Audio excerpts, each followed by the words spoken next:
So, as we said, we're going to speak about recurrent miscarriages. When we speak about miscarriage, we can divide it up into different categories and different connotations. So we talk about a miscarriage, which could be a spontaneous abortion, meaning that the pregnancy basically finished and was spontaneously was by itself aborted. It's sometimes also called a pregnancy loss. And I think sometimes that when we use terminology, and when we speak to couples, we need to be sensitive of the importance of that terminology. So when we talk about a miscarriage or an abortion is different than when we speak about a pregnancy loss. A pregnancy loss is much more something that is much more down to home, and people see it as that way. And a definition, if we think about a specific definition of what a miscarriage is, it's a natural death of an embryo before it's able to survive independently. Otherwise, it's a premature, and it could be that a premature birth doesn't continue, but it's a premature birth. So generally we sort of about up to 20 weeks of gestation, after which is known as a stillbirth if it happens. Now, a miscarriage is very, very common occurrence, and in fact, we probably can assume that every woman, sometime during her fertility years, will experience a miscarriage, or maybe a very, very early miscarriage. And in fact, the thinking is that in pregnancies, about 85% of pregnancies end up in miscarriage. It means a very, very early stage, or maybe a woman just had a slightly late period and doesn't even know about it, but she'll actually have had an abortion. When we think about miscarriages, when we think about the pregnancy loss, we can talk about it in many different categories. So we can have an empty sac or a blighted ovum. So an empty sac is that you go in and there's nothing developing. It's not even a pregnancy loss because it wasn't a pregnancy to begin with. And I say many times to couples, that isn't considered to be a pregnancy. And again, you have to say it in the right terminology, with the right care, with the right empathy. But it's often to understand, people think, and we're going to speak later on in the halachic ramifications of that, but people often connect to that. I'm pregnant, I'm still pregnant. Empty sac, that's very tragic, it's very sad, but it doesn't necessarily, it's not really a pregnancy. It's something that didn't develop at all, as opposed to, for example, a complete abortion, in which the everything is expelled, or an incomplete abortion, which sometimes part of the miscarriage stays inside the body, and that has to sometimes will either be remove itself, it will either be expelled later on, or may in fact have to be operated on in order to remove that. And that, in fact, what can happen quite commonly is that will cause bleeding. In fact, the woman will know it, but she'll know that she has that because she'll experience bleeding. So she comes and she has recurrent bleeding after birth, and the bleeding never stops. And in fact, it could be that we have an incomplete abortion. You can also have a missed abortion. The woman didn't know she was pregnant and she'd abort. So she comes to the doctor and they say there was a pregnancy and it demised. It's dead, or there was a pregnancy and we don't even know about it. And it can have a septic abortion, in which the abortion actually becomes dangerous to the body. That's extremely rare for a pregnancy to be dangerous to the body. In fact, oftentimes you'll have that a woman will say, I went to the doctor and it's an empty sac, or the developing fetus doesn't have a heartbeat. And they're telling me I have to deal with it today. You have to do it today. And in most cases, it's not that urgent to do it on that day. So, for example, if it's on a Friday, we don't have to Chal Shabbos to meet the woman to be in hospital over the weekend in order to remove that. Generally, can be done later. But there are cases in which it becomes septic, it becomes actually dangerous. And the other category, a classification of a miscarriage, of course, a recurrent miscarriage. And we'll speak about that in a moment. Not just a miscarriage, but a recurrent miscarriage. What are the signs that a woman's miscarrying? Well, the most obvious is that she's bleeding. So a woman is pregnant and she's bleeding. That's a problem. Of course, not all bleeding will end in a miscarriage. Not all bleeding will actually end up with a woman miscarrying. And therefore, in order to ascertain that, you have to go and do an ultrasound. You have to do an ultrasound. You have to do a human chronic gonadotropin test, do a blood test to see that the levels of the beta of the hormone that indicates pregnancy is actually declining. The ultrasound can see, of course, that the baby isn't developing, or it's an empty sac, or there's no heartbeat. And of course, fetal distress. We can see that the child isn't developing. So that's a sign that there's been a miscarriage. We sign that there's beginning to be problems with the pregnancy that will end up with a miscarriage. So these are signs of miscarriage. Of course, as we said, not every bleeding will end up in miscarriage. It's very often you have a bleeding won't end up in miscarriage. Someone want to say something? No. So what are the stages of miscarriage? It's also very important, because when a woman says, I miscarried, and when we look at recurrent miscarriage, we look at three incidents that happened at the same. And so if we have something that happened in an early pregnancy loss and a later pregnancy loss, even though they're both miscarriages, we may not call them recurrent miscarriage. We in fact may look at them, we may categorize them differently. So the first stage of miscarriage, an early pregnancy or loss, or might even call it a chemical pregnancy, is until the 6 weeks.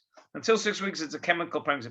Chemical pregnancy means that we got a positive pregnancy test, not just a home test, but we got a positive blood test, which shows that there's a chemical change, there's a hormonal change, and that doesn't develop. So that's called a chemical pregnancy or early pregnancy loss, as opposed to most of the pregnancies. We said, miscarriage, which is between 7 weeks and 36 weeks. And we did before the slightly different differentiation, maybe up to 20 weeks or up to 24 weeks. And from later on, so we have a woman miscarries at week 37. That's a premature birth. That's usually normal. In fact, premature birth we can even define even earlier than that. And so that premature birth may be very sick and in fact may die, but that's not considered to actually be to miscarriage. So when does it happen? When exactly do we have miscarriages? Now, if we look at miscarriages, they can happen in the first trimester and the second trimester. I said in the third trimester, generally that's early.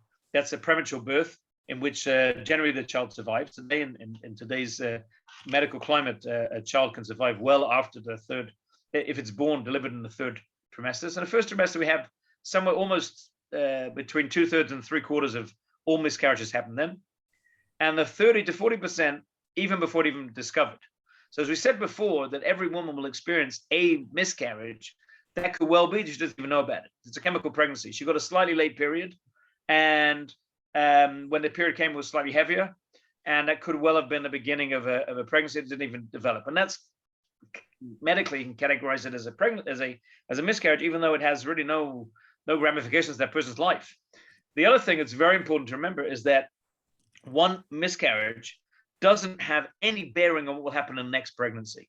And even two miscarriages, for most people, has no bearing on what happened in the next pregnancy. I had a woman today that she had 2 miscarriages, and she was trying to get pregnant, and she had 2 miscarriages. And I said that has no bearing on, that's no predictive value of what's going to happen in the next pregnancy at all. It could happen again. Now it could happen again. The same would happen once or twice, but there's no bearing. We can't predict therefore it's going to happen again. That's very important to remember, because people are very, very distraught by having a miscarriage, not only because of the loss of the baby, but also of the thought, of the fear that that's a mevasera ba'od, and that's going to tell us that's what's going to happen again. I'm going to have another pregnancy loss.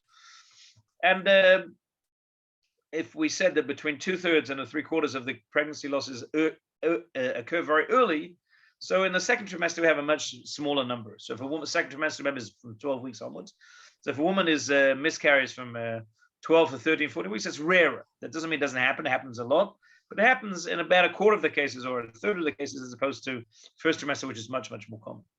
So the question we want to know is that this is the $100 million question, is that what causes a miscarriage? The answer at the end of the day, even though we're going to say a lot of things today, we're going to have a lot of conjecture and a lot of guessing or estimating. The reality is that we don't 100% know. And in fact, if we would think of all of the things that we've learned up to now, the one that's the least able to give a definitive answer why it happens is miscarriage. And there's a pasuk that says that. David HaMelech already said it.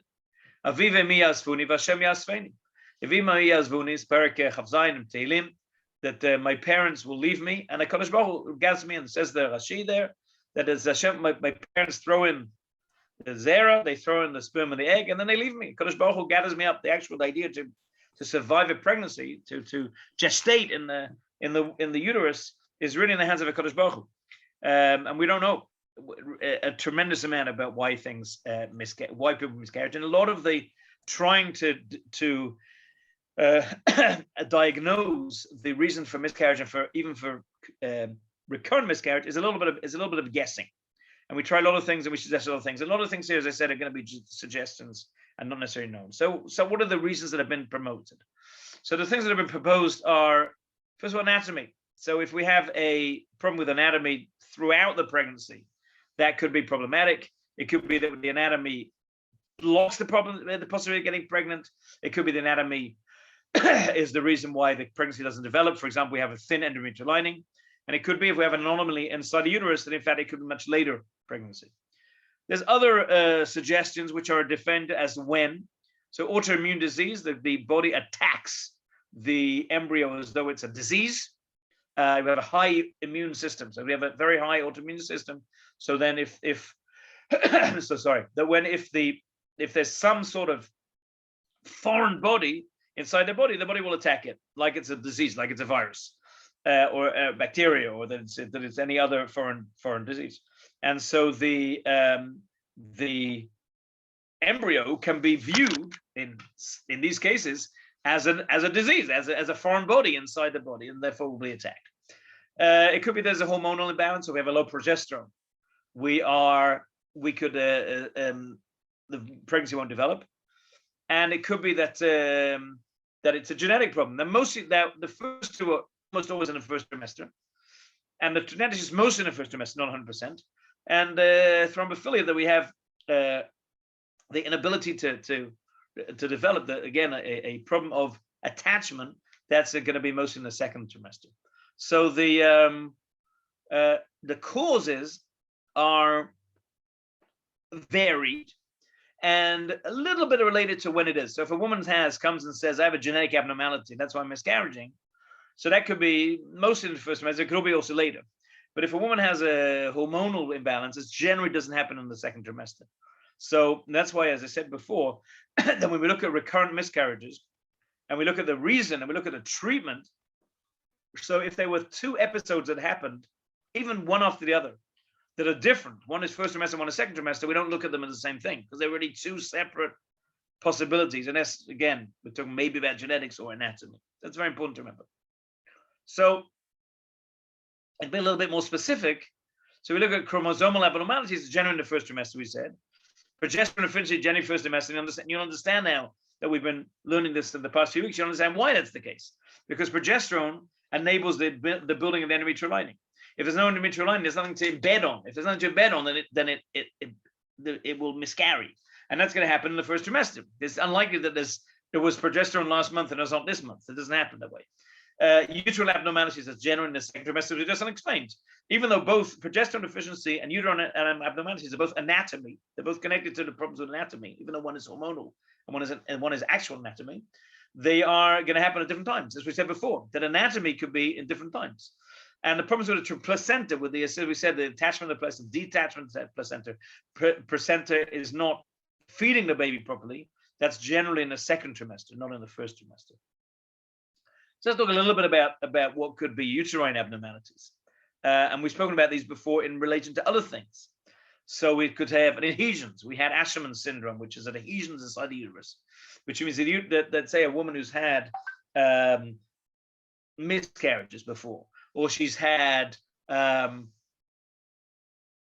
treatment on the uterus, or she's had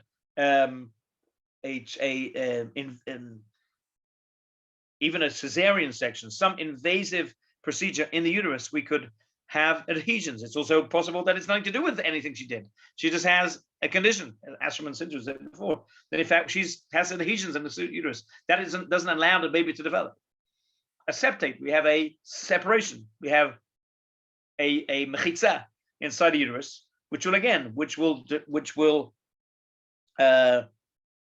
disturb the development of the baby.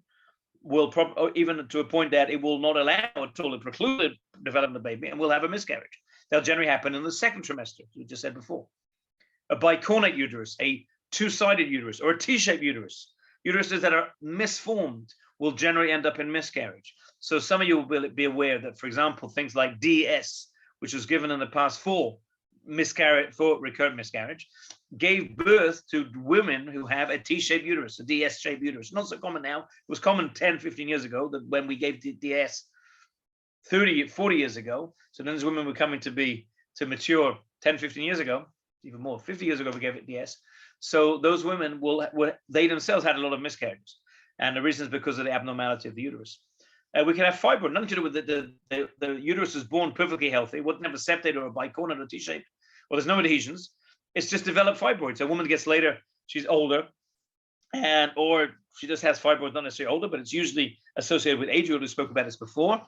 And so she has fibroids. Fibroids are inside the uterus. So since there are growths inside the uterus, even though they can be benign and not necessarily cancerous and not necessarily dangerous to her health, they are likely, in the same way as this, we saw this picture here behind us on the screen, is fibroids. These fibroids are inside the uterus. We imagine this is this room. It starts being filled up with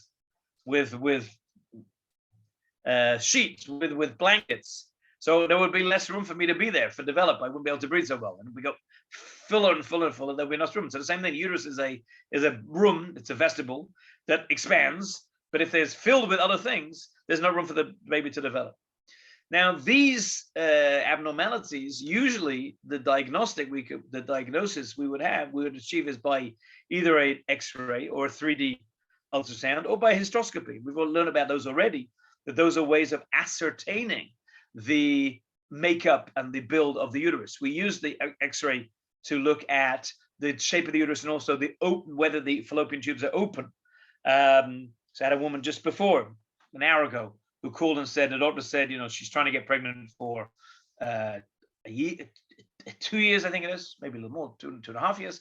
And the doctor sent it to the X-ray. Is that necessary? So the answer is, well, yeah, because you want to see whether the fallopian tubes are open. Here, we're not using it for that. The woman's not getting, the problem is not getting pregnant. The problem is staying pregnant.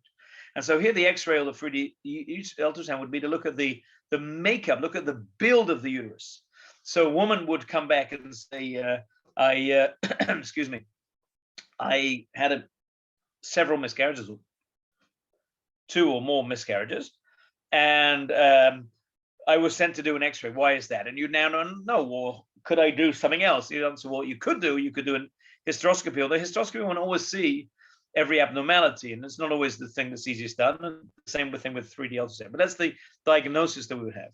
So of course, we've already seen this before. If we have on the left, we have a septate uterus with a mechitza, with it's more than 10 tefachim. No, it's a mechitza that in which there's a separation between the 2 sides. Again, we'd say that would crowd it. Not necessarily. We could have a baby that is born with a septate uterus. We can have a woman that had a septate uterus, have miscarriage, and then gets pregnant and has a developed baby. We could have the opposite. She had babies and then she has miscarriages. Could be Asherman syndrome we spoke about before, which is cleavage, which is the adhesions inside the uterus. Here you can see it. And the bicornate uterus, it's actually 2 uteri sort of joined together. And that also you could have a regular pregnancy. It's not necessarily every woman that has a bicornate uterus will not get pregnant or will not carry a pregnancy, but it's more likely to end in miscarriage. What are the risk factors beyond anatomy? Anatomy we can't change. But what can we do? What is more likely to end up in a miscarriage? Things that can be done. Well, the first thing is diabetes. And diabetes, as we know, is unfortunately a fastly growing disease in the Western world. And the reason is because of sugar intake, and we've spoken about this before. Diabetes is related to an increase in insulin, and insulin is not good for the development of children, as we spoke about before. We spoke about when we spoke about gestational diabetes. That the reason is because the increase in insulin, and in fact, is translated by the baby as a growth hormone. At an earlier stage, it also is a hormonal imbalance, and that's the same thing with PCO. So PCO, polycystic ovarian syndrome, is also a risk factor. Even it's harder to get pregnant, but it's also, even when you are pregnant, it's harder to maintain the pregnancy, and therefore PCO needs to be treated and can be treated with metformin. In fact, so can diabetes be treated with metformin. Metformin is a insulin sensitizer. You remember that in diabetes, there are 2 different types of diabetes. There's diabetes type 1. I'm sure everybody knows this because diabetes is so well known today. So the diabetes type 1 means a person is born without enough insulin. And the other type 2 is that a person doesn't have insulin sensitivity. They have insulin, but the body's not sensitive. So what metformin does, it makes the body more sensitive to insulin. And that can treat diabetes. It also treat PCO, because PCO and diabetes are very connected to each other. Preeclampsia, high blood pressure. And preeclampsia is potentially very dangerous during pregnancy.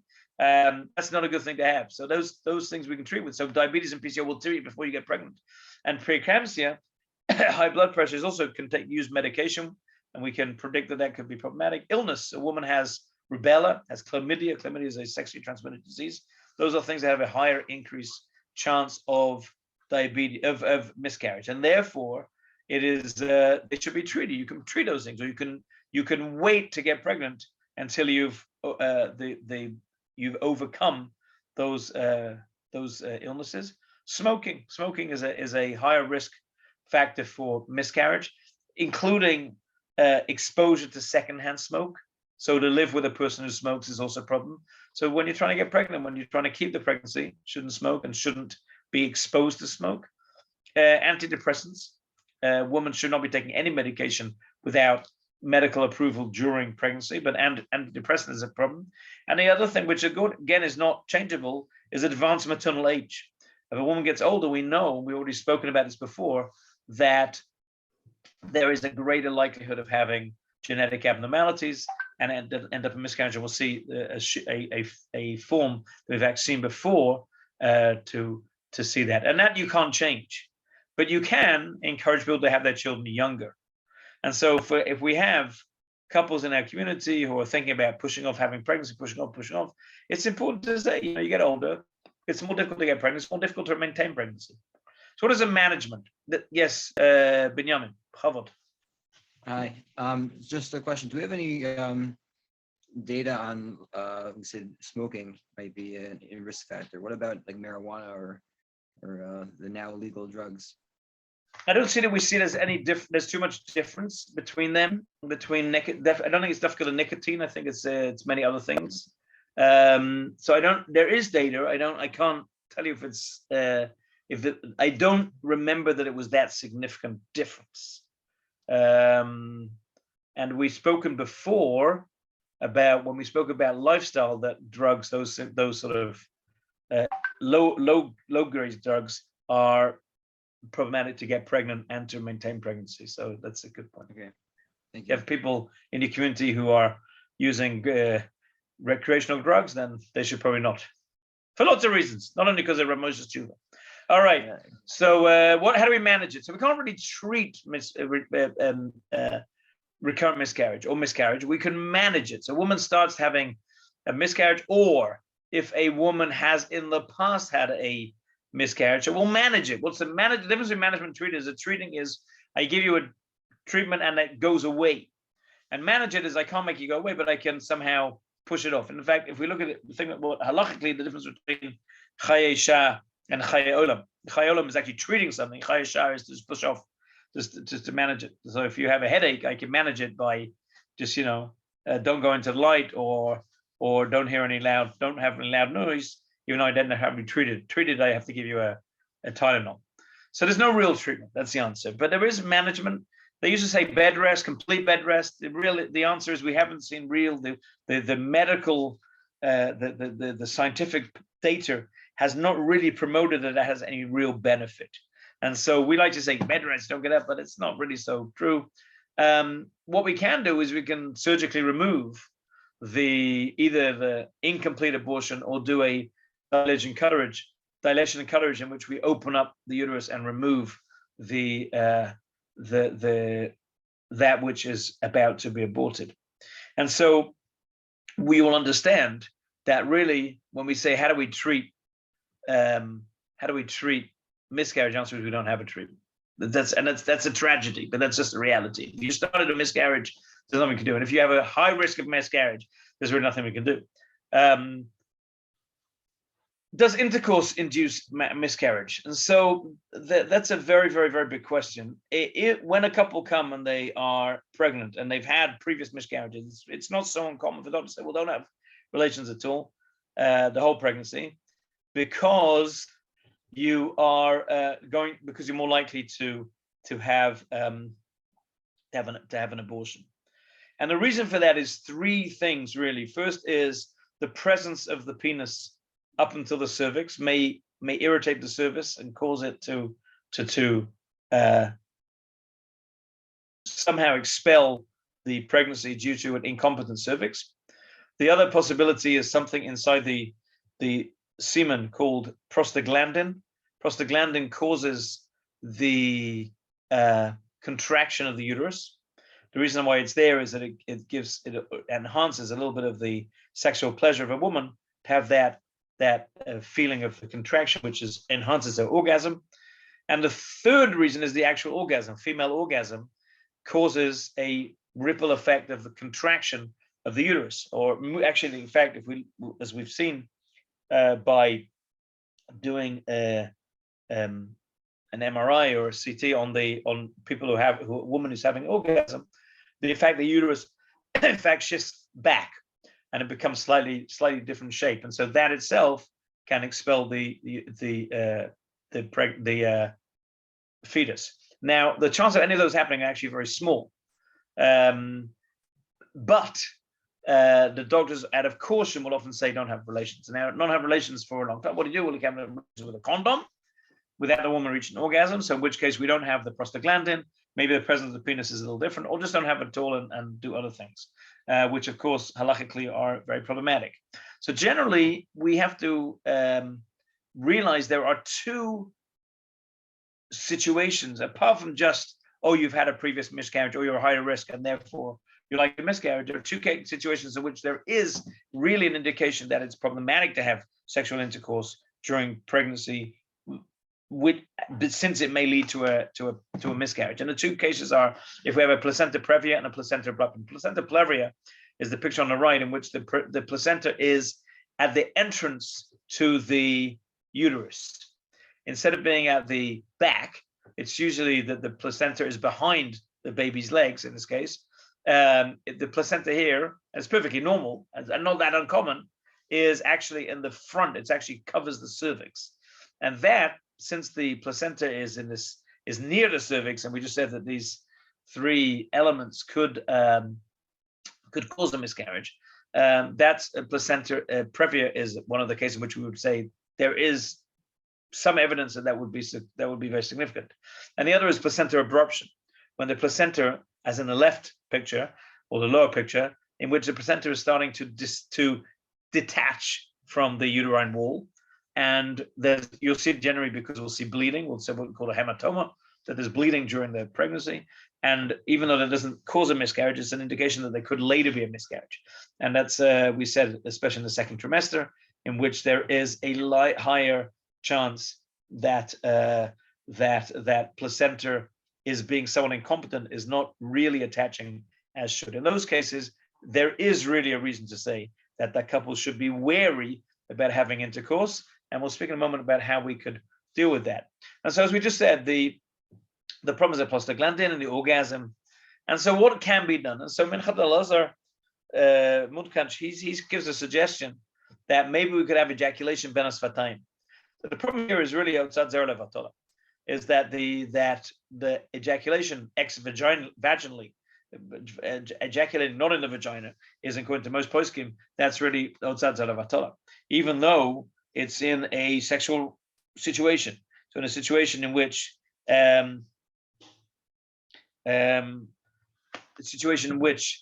the couple are having relations and there is ejaculation unwillingly, is different than a couple come in and say, we want to not ejaculate into the vagina but somewhere else. And so he has a suggestion that and he doesn't speak about because of pregnancy, he actually speaks about older men who don't have an erection. Before we had Viagra, so older men, their erection was very, very weak, and they weren't able to penetrate. And so he says, what's the minimum that we could say that we could penetrate, we could have relations in order to say it's not a satzala batal? He says ben asfatayim, that if a man is able to put his penis just in the entrance to the vagina, then that would be considered to be not satzala batal. So let's imagine we have a case in which we do think that there is a reason that a couple should not have full relations because they have placenta previa, because they have placenta rupture, or because a couple are very concerned, if they're themselves worried that that's what will happen, and they don't want to have relations at all. So we could direct them to do three things. We could direct them to have relations in which he ejaculates mamash in the entrance to the vagina, and subsequently she washes herself, and she doesn't reach orgasm, she doesn't reach climax, and those three elements together will solve the problem of the prostaglandin, the presence of the penis, and the orgasm. And so I said every couple, I wouldn't do it every day for two reasons. A, it's halachically questionable. It's also not that easy practically. And B, because we don't ensure that there's no exposure to those problems, but we limit that problem. Questions, could we material condom? So generally we think that condom is a problem of vadai, and therefore only really mamash kalu kola ketzim, in the case in which really be problematic would be material condom. That's not really the case here. Generally would say that it's problematic to use a condom in such a case. Yes, Rabbi Hoffbaum, Chavod. Yeah, just previously we were talking about sperm donations in terms of when we had to do a bedika on the sperm. We talked about the concept of dashmi b'fnim v'zor mi-bachutz.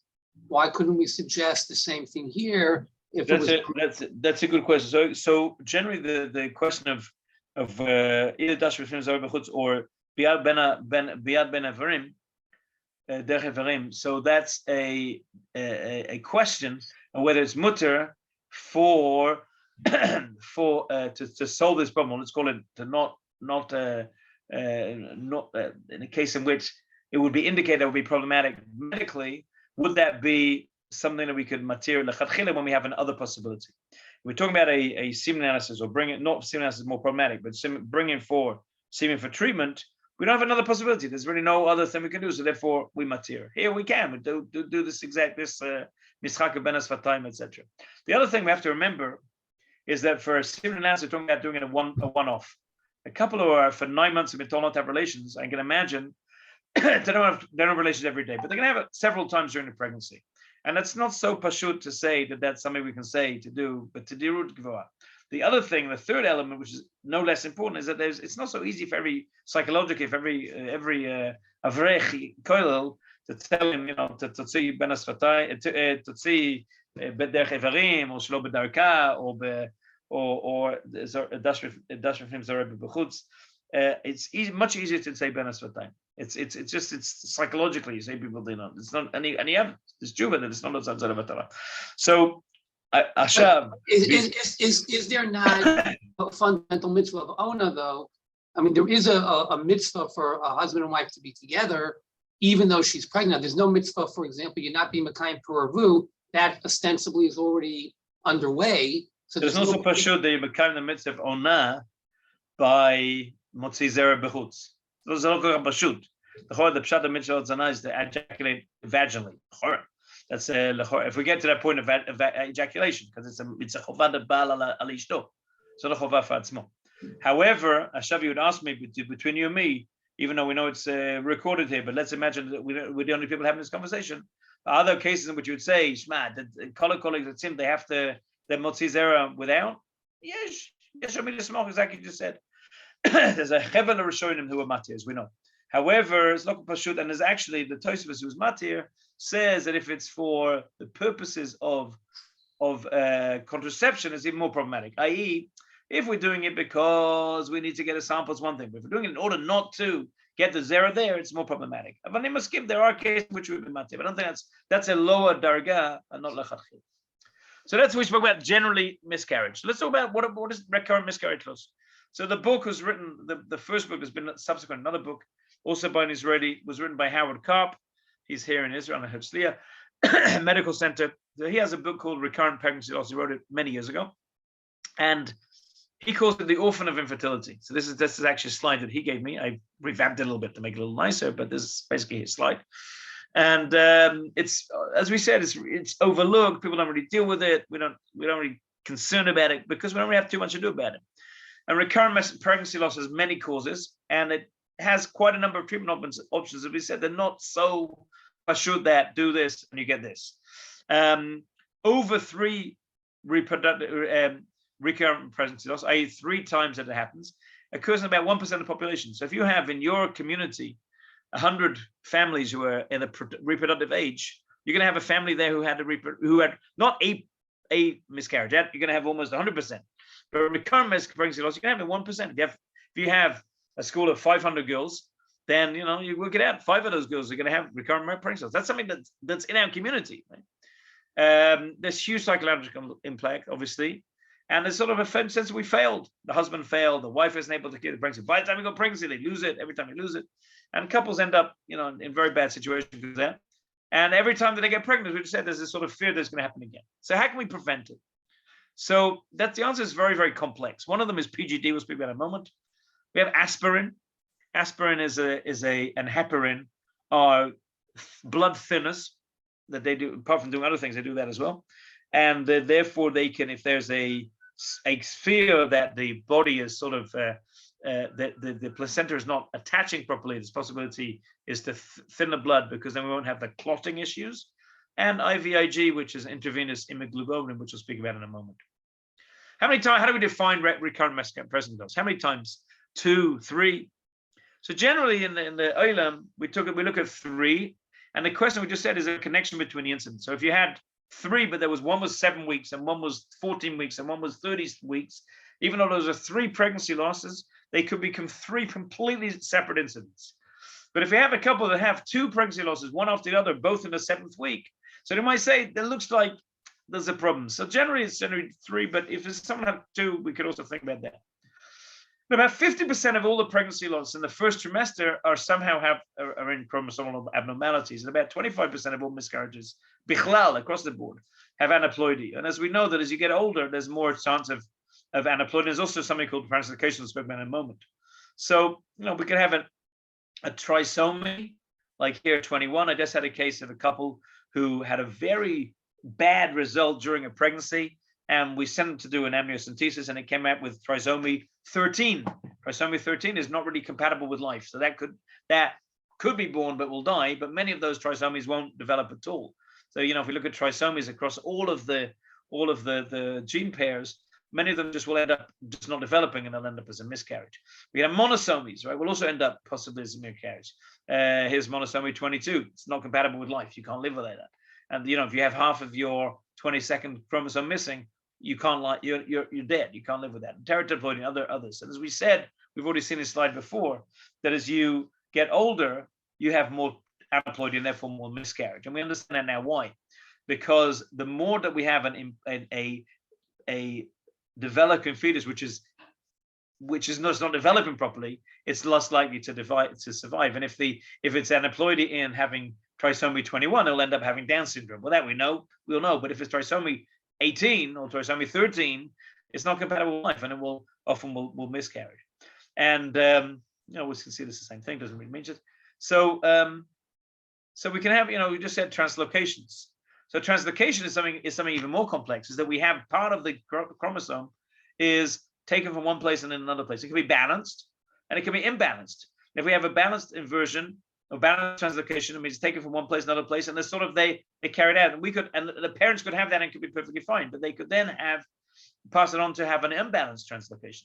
An unbalanced translocation in which we're now missing part of the chromosome. And to get, it's a complex chromosomal understanding of why that is and how we ascertain that and where it can be. But it's important to know that can exist. We can have parts of the chromosome goes from one place to another place, and it's not a Down syndrome.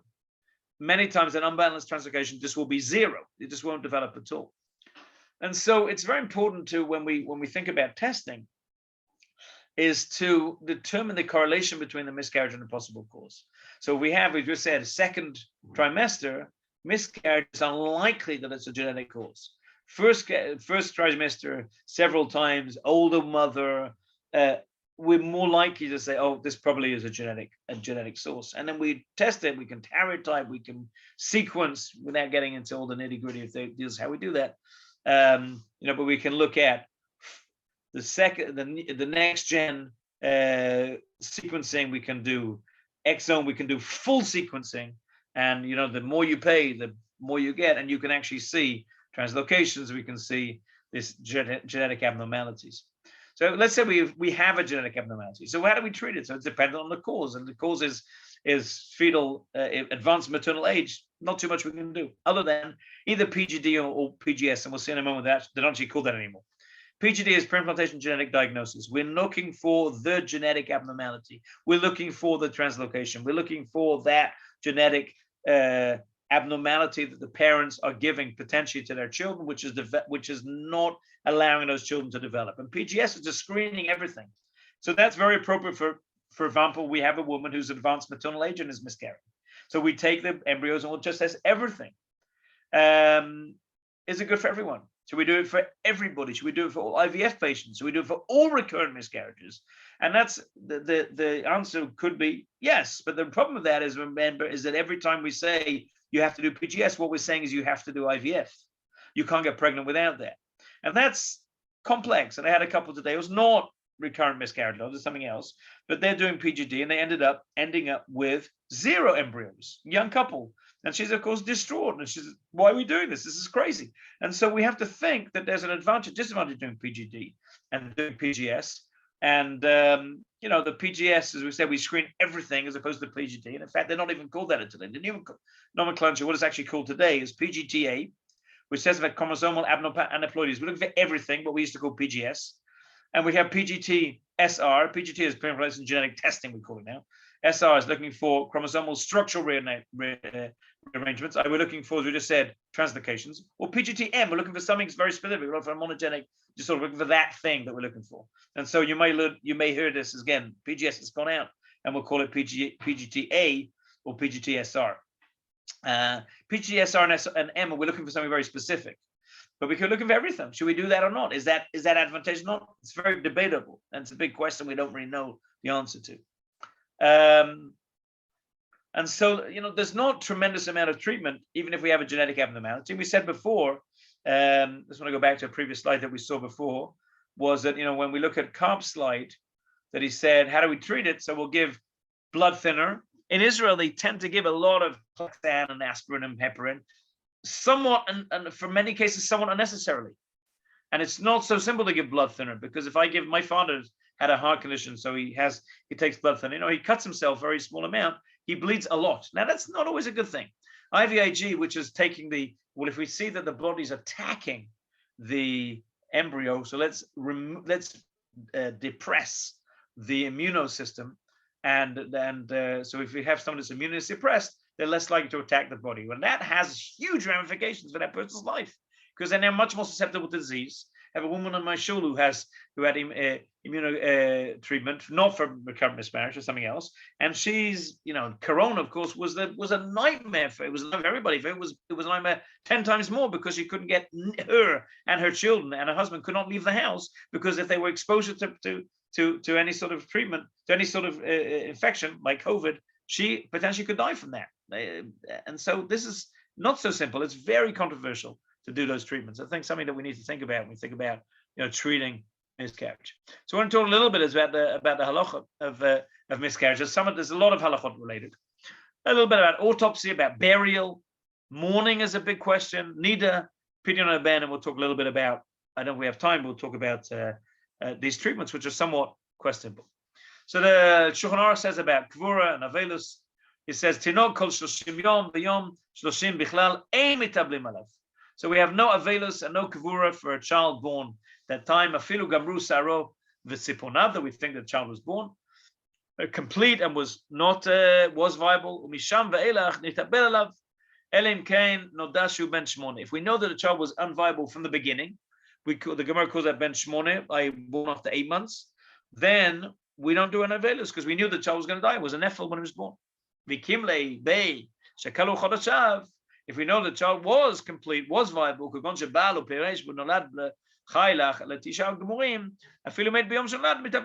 it's 1 day, because we know it was viable. So the Shulchan basically makes a distinction between 3 different cases. Case A is we know the child was viable, definitely. Then, even first day, we do avelus. Second possibility is we have a suffix. In that we have a suffix. Then we wait. If the child dies within 30 days, we have no avelus. And no lechora, not so pashut, we have a chiv kvura. And after that time, we mitabel. If we know that the child was not viable, if it lives a long time, So we know the child's born with a genetic abnormality that's definitely going to die. It's not compatible with life. We'll call it trisomy 18. So we know the child's going to die. So the Recurrent, Pshat Shulchan Aruch, is that when even the child dies 6 months later, still we have no evidence.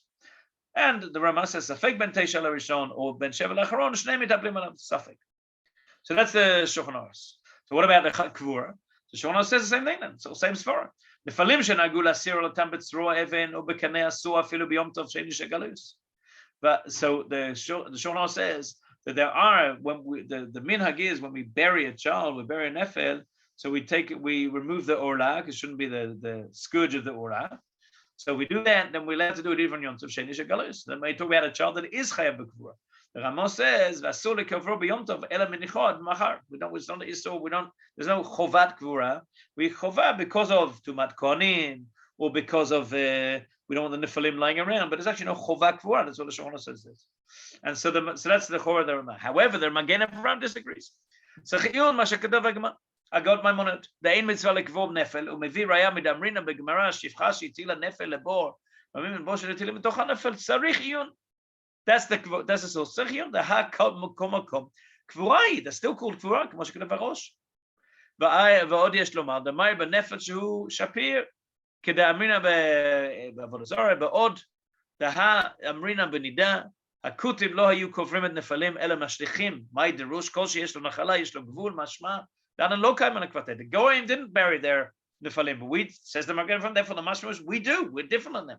Vod mitzvah kra b'Torah Kohanim Parshat Ba'amot Perak Parshat Emu she'ein kohen metameh lebeno bito hanefelim. Is a midrash mefurash. Mamina mitzvah lekavram. Is we're not allowed to metameh. We chayv lekavram. Sharei ein kohen metameh letzorach kvua. What's going to be our day? Vod Baba Batra ita shayu osim kuchim lenefalim. And these from Sanhedrin, so he says that we do have a chovah to bury kvarim. So the course of machlokes, but in Achronim, the Rama says there's no chovah to kvura, and the Magen Avraham says that there is. So that's a question about kvura. Generally, the custom is that is ligvor nefalim in a general grave, and that generally we say in Eretz Yisrael at least that there's chovah on the chaplain of the hospital. And I know that there are chaplains of hospitals in this group. I don't know if they're here now, but I don't know what generally the minhag is in America. But if you have the chaplain, the couple shouldn't have to deal with that. The Chaver Kadisha should get in. So if you're the Rav of the community, we have to get in as the Rav of the community and lafil the Chaver Kadisha for that child. The parents shouldn't have to worry about and bury it. What about does it make a woman nida? So that we know Shulchan Aruch Yordea. Yoledet afilo at adam tzemei akenida ben yalda chai ben yalda meit. Shulchan Aruch says mefurash. The child dies. Afilo nefel. The woman's nida. וכמה הם ימי דומתה, עכשיו בזמן הזה, כל ילד חשובות ילדת בזו, וצריכות לספור 7 נקים. נמצאת אומר שילדת זכר יושבת 7 ללידה, ו7 נקים לזיבה. He has to have 14 days. 14 days including the 7 nekim. So if a woman miscarriages, and she sees bleeding, and she has to wait for 7 days, she can do 7 nekim, and then she can go to tefillah on day 14. There's no reason to stop from on that. Even in the keva, it's still shvaim, including the chora, the shiva nekim. They can be together. He made a dashem shiva lezachar v'yudal nekeva. V'imlo ata behem olim lesfirat zivata. V'imshalmu shiva nekim betoch yudal nekeva. Is also ad lel tetvav. So she has to tovel on the 14th day, meaning on the matar on the 15th day. So you make a cheshbon of 2 weeks later. She got the mikveh, and she on the 15th night, doesn't matter the full day, and the 15th night, which is after 2 weeks. So she miscarried today on a Tuesday. So next Tuesday, following Tuesday, that Tuesday night, or Yom Revi'i, she can already go to mikveh. Vim tavla koden lechem lo talat tvila. So that's the chor din. What about pidyon haben? This is a big shayla. I had this question today. I have a couple that asked me that we have a miscarriage. You have to do pidyon haben for the next child. So the pasuk says, "Kol peter rechem lechol basar asher yakrivu laHashem ba'adam u'b'bna yeh lach." Afadot tivdeh b'chor adam, b'chor beima tmeya tivdeh u'b'duya v'ben chodesh tivdeh b'kara kesef 5 shekalim shekel kodesh 20 geira laHashem. Says the Shulchan Aruch in Nida, if a woman's yoled levad leyom 41 teshev l'zachar nekevan netida. Says the Mishnah. Says the Mishnah, why does she have to wait 40 days? 40 days. Says the Gemara Masah Yivamas. So therefore, if it's up to 40 days, it's klum. And we already saw that the Rambam in Ilchot Yisrei B'Yah says, Ezu shafir merukam, tchilat b'yarto shel adam gufo kalasha, shteinav k'shtei tipei zvuv mechukim ze b'zeh, shechomar k'shtei tipei zvuv mekorvim ze lezeh, pif patuch k'chut asara, v'chituch yadav ragam ema. So let's put all these things in together. We know there's a chovah pura. We know because in the Mishnah says that if a woman miscarries, the next child is no mechuyav because there already was peterechem. We know also that the Mishnah says that up to 40 days she's not considered to be yoledet. Why? Because it's klum. So the Rambam, when he writes that halacha, he writes 40 days, and then he gives a description of what happens on day 40. And the Rambam's description is very fascinating. He says that the child before 40 days, yadayim ve'radayim ein lo, he has no arms and legs, which many poskim come to say that in fact it's not only 40 days on the sha'on. If it was 40 days of sha'on, we would say every woman that got to day 40 from the beginning of the pregnancy, doesn't matter what happened afterwards, if she miscarriages after 40 days, no chayav not chayav in pidyon for the following child. However, the Marik already says, "Vasher sha'alta laudot isha she'yalda zachar, acharei hipila benafel betoch 8 shavuot." So it's mamash al gvul 40 days. L'biata. V'shalat anashim asher hayu sham eidu lo evchinu ben shum rikum avanim. They saw no the beginning of arms and legs in the nefel that was expelled. Hinei devar pashutu shelafi eidut anashim ein ra'ui lachush mishum vlad. There's no considered to be a vlad. Exactly what we just saw in the Rambam. Ve'av agav shekadav b'tor diordeya she'achshav ein anu bekiyim lavchin b'shapir. Ha'im yeshno merukamim lav. We don't understand how to make that distinction like the Rambam described to us. V'yesh lachmir litein layamei tum'at eida peshita dahain ilyanisson nida mishum chumra dekaret. אבל לפתור באחריו מן הבכורה, נראה לעניות דעתי, דליקה למימה הכי. Says the Marik, the whole question that we machmir, that we don't know, and therefore we say she has to wait for 2 weeks, is only but didn't need it because it's so right, it's so courage. But we're talking about pidyon aben and shum kesher. אדרבה, יש להעמיד אישה בחזקה שלא נפטר ברחמה עדיין, וגם נפל הוא בחזקת שלא ניקח מאיבריו עדיין, דהה חזקה גמורה היא זו. Says the Marik, Chazaka is that there was no Leda, and therefore the next child is Mechuyav in Pidyon Ben. Ben Shmona Chodashim, Shotzir Rosho Met, Pelet Shafir Malay Dam, O Malay Mayim, O Malay Gvanim, says the Shulchan Aruch, Pelet Kemin Dagim, Vachagavim Shkatzim, Mamashim, Pelet Yom Arbeim, Nolad Achalkach, Elu Bechol Fidyon. Says the Ramo, V'kozman Shein Everav Meru Kamim. Remember the Marik? That's the Rama, that's the Makov the Rama. And therefore 40 days is not the deciding factor. The deciding factor is whether he has arms and legs. So the couple that asked me today, we just miscarried, and we want to know the next child, he's not even pregnant yet, they just miscarried last week, but they want to know, they want to be mukhan for the next child. They're planning it's going to be a boy, and the plan's not going to be cesarean, they're planning lots of things. So the next child is in Chuyav. When was the birth? The birth was 6 and almost 7 weeks. It was mamash on the 36th day. What did they see in the ultrasound when they came to be checked on that day? Klum. There was no arms and legs. No arms and legs. Vadai. The next child is mechuyav in a pidyon bivracha. Chasam Sofer says, "Mekoma pala chayal b'im yom, avakodem shespar rikum evrim podim lelo bracha." In the case in which it was before 40 days, it's pavadai bivracha. It was after 40 days, but we don't know if there's rikum evrim. Then we do a pidyon, but because it's a suffix, we do it without bracha. That's what the Chasam Sofer says. Can we somech on the ultrasound? How do we know? We don't have the woman sitting there like the Marik describes, who's looking at the expelled fetus. So we somech on ultrasound. So Rav Rabinovich Zatzal said, somchim on ultrasound. So Kviat Gila Uba V'Linyan Rikum Evrim. We somech. Rav Vosner Zatzal said, we somech on the ultrasound for the Rikum Evrim. Avalonian Kviat Gila Uba. We don't somech that how old he was. But if there was Rikum Evrim, yes or no, that was somech. So we all agree, both Rav Rabinovich and Rav Vosner, that's not exactly on the same spectrum of Psikat Halacha. They agree that we can be somech ultrasound. If we see the ultrasound, no arms and legs, next child's mechuyav and pidyon. Fascinating. We saw some pictures of what exactly happens on day 40. Here's day 41. It's clear here, even though it's not a very human form, it's clear that we're starting to see the beginnings of arms and legs. Let's look just 3 days later. Here, clearly there's Rikum Ivarim. Here, there's 4 days. Look back, that's 41, and here's 44. Right? That's the kav. in which we say here, this child, this would be considered a vlad. The next child would not be mechayiv improve in pidyon haben, and this was the chora. The next child is mechayiv improve in pidyon haben.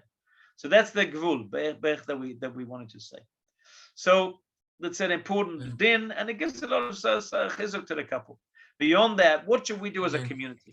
If I remember correctly, I don't know if it's just for Sfaradim, but I think Rav Ovadia allows even with a bracha if there was no Rikum Evarim.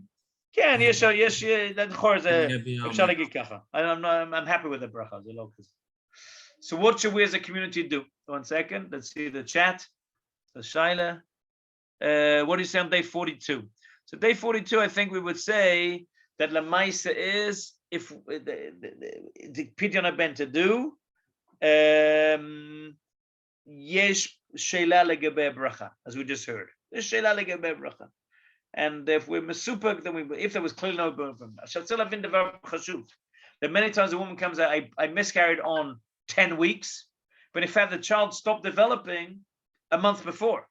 So the time when she miscarried is not that important. When did it stop developing? That's why we said we can stop an ultrasound. She came and they saw her, the woman comes to do an ultrasound on 10 weeks and actually look at it and they see, in fact, the baby, there's no heartbeat and there's no arms and legs. So clearly that's mechuyev in pidyon. That's a pashut with a bracha. Only because in which we're suffix, we didn't see, we don't know, then we have that suffix. As a community, it's a ma'od chashuv that we give support to those families. The Kohen Gadol, when he goes into the Kodesh HaKadoshim, he prays Shelot Pilisha that a woman shouldn't miscarry. We should have that tefillah shagu al pinu. That should be something that we should think about. And not only should we support couples who come back with a happy baby and where everybody's happy, we should support couples who don't come back with a baby. A woman who's pregnant, if we knew about it or we didn't know about it, who miscarried, should get the same support. Different type of support. We know the Shom Zocher. We don't have a whole kavura, but we should have a support. We should give support to the couple, to their family member, their children involved, often older children who knew the parents of that person, who was also mourning, and the community also can be mourning. We have the friends of how do we talk to that person, and the wider community. We as a not only in our own shul, but in the wider community, to speak about miscarriage. Baruch Hashem, there are many. It's become something that's much more spoken about, much more out there. Something we need to think about. There are a number of good Sfarim that are out.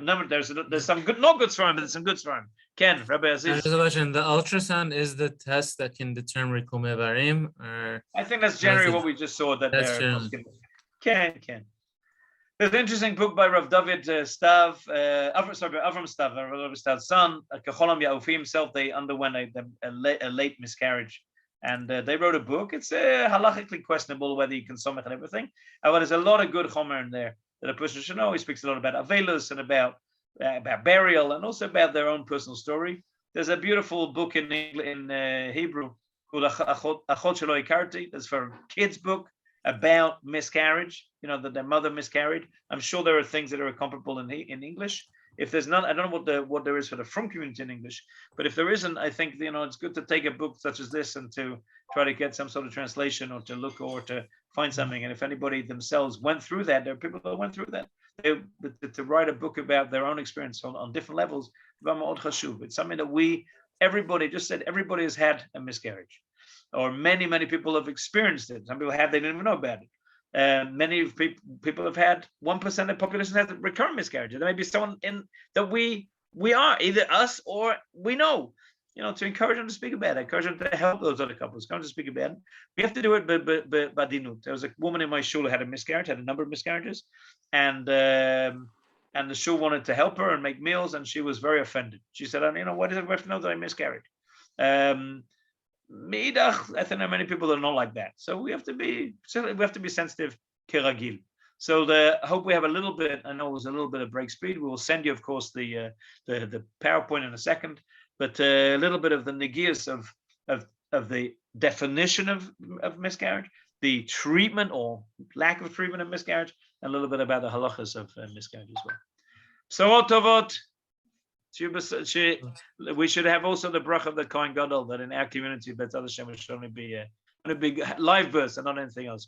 Amen. Shkoach, So- thank you as always. So Good. also- Thank you so much. Kol tov. Shalom, shalom. I'll send you the PowerPoint now. Shalom, shalom. Thank you, Rabbi.